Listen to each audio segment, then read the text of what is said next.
Faço referência e agradecimento também, aqui conosco no plenário, coordenador da 25ª Região Tradicionalista, Rodrigo Ramos, também chegando, nosso colega ex-vereador, Ed Carlos. Sejam bem-vindos sempre aqui à nossa casa.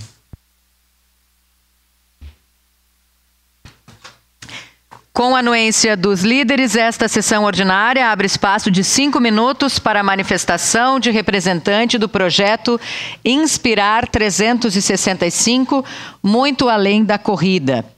Passo a palavra ao primeiro secretário, vereador Felipe Gremelmaier, para que faça a leitura do ofício número 505/2024.